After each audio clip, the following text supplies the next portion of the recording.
미국의 대선 토론과 지난 8월 소비자 물가지수가 연달아서 발표가 되게 되는 대형 이벤트들이 준비가 된 가운데 인사를 드려보고 있는 크립토마토입니다.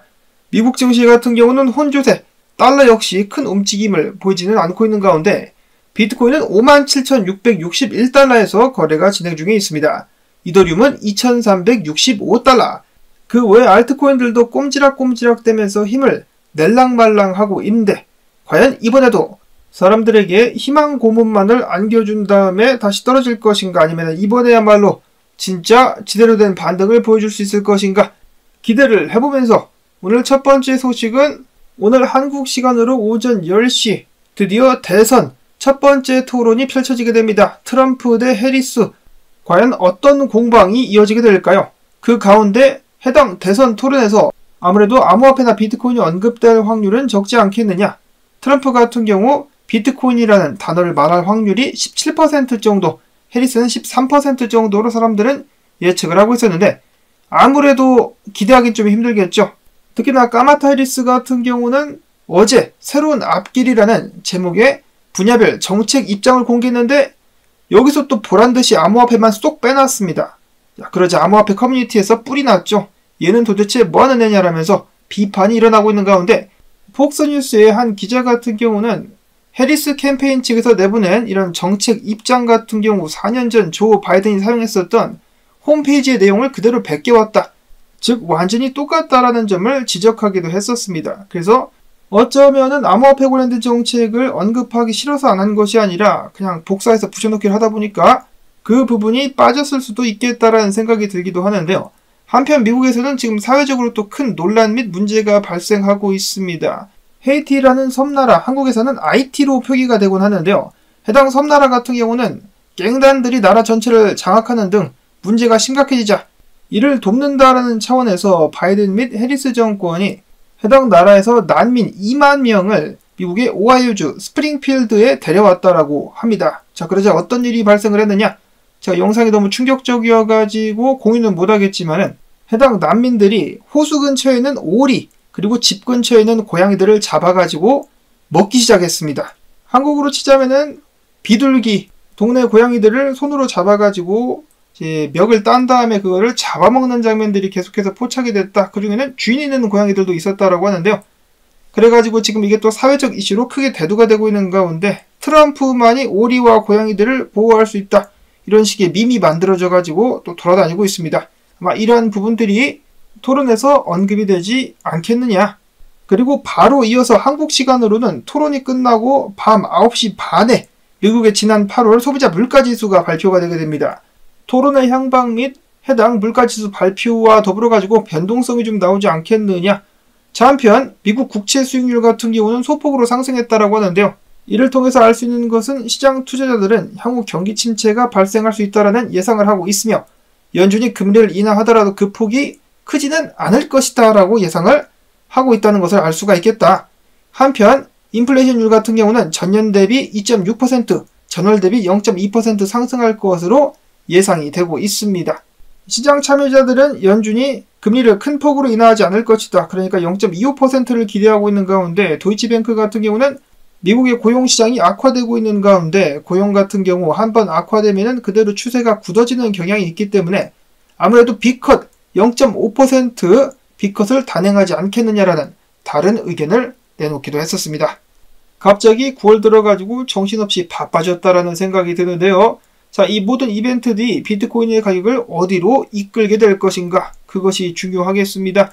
한편 비트코인 현물 ETF 같은 경우 8일 만에 순유출 기록을 끊고 순유입을 기록을 했습니다. 금액은 그닥 크지 않은데 2,860만 달러. 그래도 다시 순유입이 시작됐다는데 의미를 둬야 될 것 같습니다. 한 가지 다만 찝찝한 것이 있다라면은 블랙락에서 자금이 빠져나갔다. 910만 달러가 어제 유출이 발생을 했었습니다. 비트코인 현물 ETF를 두고 최근에 ETF 전문 리서치 업체 비앙코 리서치의 설립자는 비트코인 현물 ETF 같은 경우 기존에 비트코인을 들고 있는 사람이 ETF로 갈아탄 것일 뿐 신규 유입은 거의 없다라고 발언을 한 가운데 비트와이즈의 최고 책임자 같은 경우는 뭔 개소리냐. 블랙락의 현물 ETF만 보더라도 올해 출시된 300여 개의 ETF 중에 두 번째로 가장 빠르게 성장한 상품이다.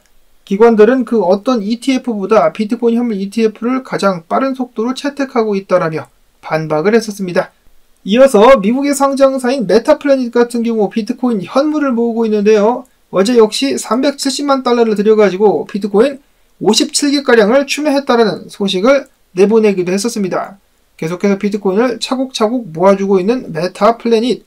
다음으로는 분석 및 동향으로 넘어가 보도록 하겠습니다. 비트코인이 반등을 하려고 안간 힘을 쓰고 있는 가운데 그의 발목을 잡는 녀석이 있었으니 그 녀석의 이름은 CME 갭이다. 54,000달러대 CME 갭이 발생을 해가지고 그 자리까지 비트코인이 한번 떨구지 않겠느냐라는 예상 늘어나고 있습니다. 만약에 오늘 비트코인 변동성이 크게 발생하게 된다라면은 그 자리까지 한번 왔다 갔다 할 수도 있겠죠. 자, 그것 때문인지 모르겠지만은 최근에 비트코인 가격이 찔끔 오르자 그 사이를 못 참고 비트코인 단타자들은 14,816개의 비트코인을 매도했다라고 알리 마르티네즈 분석가는 전하기도 했었습니다. 글래스노드의 창업자 같은 경우는 만약에 비트코인에 추가 하락이 발생하게 된다라면은 확실하게 쌍바닥이라든지 바닥을 찍은 다음에 강한 상승이 동반되며 다시 상승할 가능성이 높다라고 이야기를 했습니다. 역사적으로 이러한 패턴이 수차례 관측이 되었었다는 것인데요. 비트코인 리스크 인덱스가 최근에 100포인트를 터치를 했다. 과거 같은 경우 해당 지수가 100 부근을 터치했을 때 바닥 확인과 함께 뚜렷한 회복세가 관측이 되었었다라고 지적을 하기도 했었습니다. 이런 식으로 표시를 해놨는데 이번에도 역사가 반복되면서 비트코인이 다시 한번 날아오를 수 있을지. 오늘 트위터상에서의 비트코인 분석은 많이 나오지 않고 있는 가운데 엑시트 펌프 분석가는 지금 현재 시장에서 매도자들의 모습을 볼 수가 없다. 그들이 자취를 감췄다라는 점을 지적을 해주면서 지금도 시장 상황 나쁘지 않다라고 이야기를 했었고, 무로 분석가 같은 경우는 한때 비트코인이 이런 식으로 흐르자 엔걸핑 캔들 만들면서 사람들을 쳐내려고 하는데 안 속는다 라고 이야기를 하면서 오히려 롱을 쳤는데 지금 다시 한번 비트가 반등을 해주었다 라고 이야기를 하기도 했었습니다. 그 외에 짐이나 로만 분석가 같은 경우는 비트코인 가격이 다시 한번 떨어지면서 재축적 기간을 거칠 수 있다는 점을 지적하기도 했었는데요. 이런 식으로다가 패턴이 만들어지면서 한 번에 뚫지 못하고 와리가리가 이어지게 될 것이다.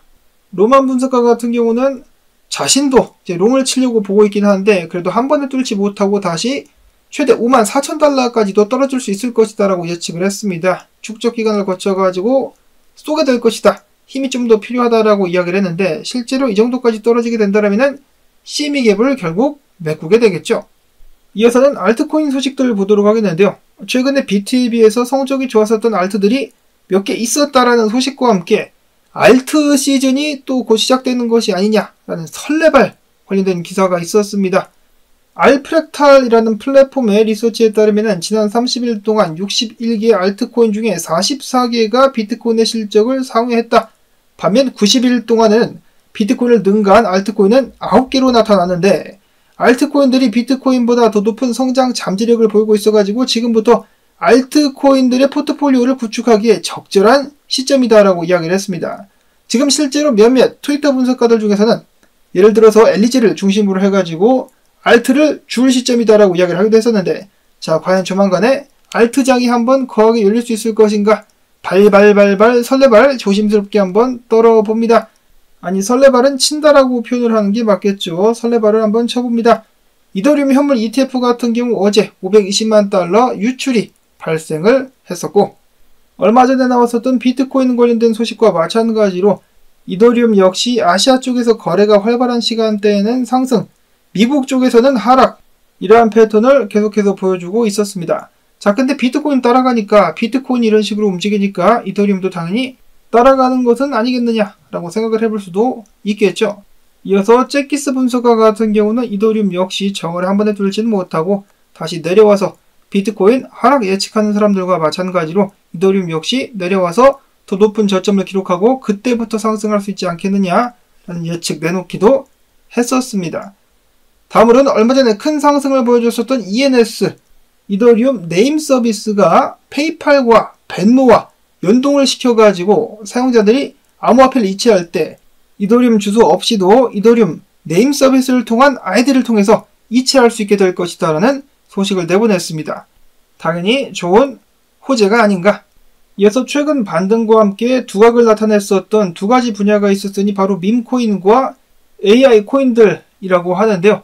분석가 크립토랜드가 만든 AI 인덱스, 랜더, 패치, IOZ, AKT, 오션 해당 인덱스 같은 경우 최근에 계속해서 상승을 하는 듯한 모습을 보여주고 있었다고 합니다. 이대로 쭉 올라가게 된다면 AI 코인들의 강세가 계속될 수가 있겠는데요. 그 중에 패치 AI 사람들 입에 가장 많이 오르내리고 있습니다.